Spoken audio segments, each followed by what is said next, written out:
আদিবাসী একতা মঞ্চের পরিচালনায় পালিত হলো বিশ্ব আদিবাসী দিবস।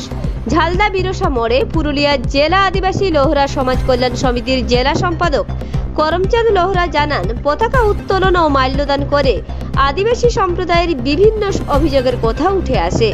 আজ একযোগে ভূমিজ, মুন্ডা, বেদিয়া, লোহরা, ভারতীয় ভূমিজ, সাঁওতাল, মাহালি, কারমারি ইত্যাদি প্রত্যেকটি আদিবাসী জনগোষ্ঠী একসাথে আদিবাসী দিবস পালন করেন।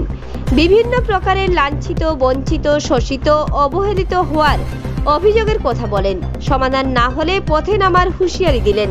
আজকে আমরা বিশ্ব আদিবাসী দিবস পালনের জন্য এখানে জমায়েত হয়েছি। মূলত কি কি কর্মসূচি রয়েছে আপনাদের? আমাদের কর্মসূচি বলতে বিশ্বের আদিবাসী সমুদায়ের যে সকল অধিকার থেকে আমরা বঞ্চিত আছি, ভাষা থেকে ধর্মের থেকে, এই সব অধিকার এবং জল জঙ্গল জমিনের অধিকার, এই অধিকারকে সুরক্ষার উদ্দেশ্যে আজকে আমাদের সংকল্প দিবস হিসাবে 9ই আগস্ট 2024 আমরা এই সামনে সমবেত হয়ে আমরা শপথ নিলাম যে আগামী দিন আদিবাসীদের যে সমস্ত সাংবিধানিক অধিকার আছে, সেই সাংবিধানিক অধিকারকে আমরা সুরক্ষিত করব।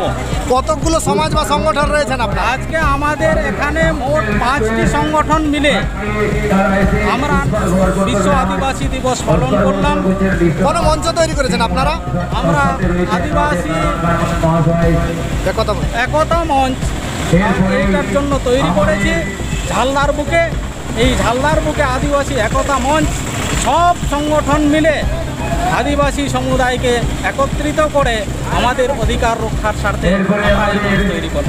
যে আমাদের বিশ্ব আদিবাসী দিবস উদযাপন হচ্ছে সারা বিশ্ব, তাই আদিবাসীদের অধিকার রক্ষা করার জন্য আমাদের এই সমাবেশ এবং আমাদের বিভিন্ন কিছু সুযোগ সুবিধা না পাওয়ার জন্য একটা খবর ইয়েতে আসছে আদিবাসী, বিশেষ করে লোহরা সংগঠনের লোহরা সম্প্রদায়ের ব্যাপারে যারা দীর্ঘ পরিশ্রম করে লোহা আবিষ্কার করেছিলেন।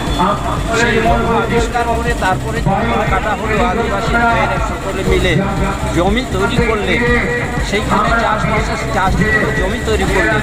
কিন্তু যারা আদিবাসী ভাইদেরকে সহযোগিতা করে অস্ত্র তৈরি করলেন, দিলেন, সেই অস্ত্র দিয়ে জঙ্গল কাটা হলো।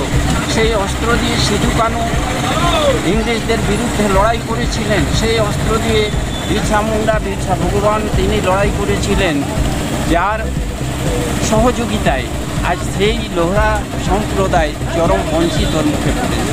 যার জন্য আমাদের এই যে মনের ক্ষোভ, এই মনের ক্ষোভকে আমরা আজকের দিনে উপস্থাপন করছি এবং সেই জায়গাটাকে আমরা প্রতিবাদ করছি সরকারের তরফ থেকে, যে আমরা যাদের দৌলতে, যাদের সহযোগিতায় আজ জঙ্গল শহরে শহরে রূপান্তরিত হল, সেই শহরে বসে বিভিন্ন দেশ থেকে, বিভিন্ন রাজ্য থেকে এসে এখানে আদিবাসীরা বসবাস করে এখন সেই আদিবাসীদেরকে বিভিন্ন দিক থেকে বঞ্চিত করছেন। এ নিয়েই আমাদের আজকের সমাজ।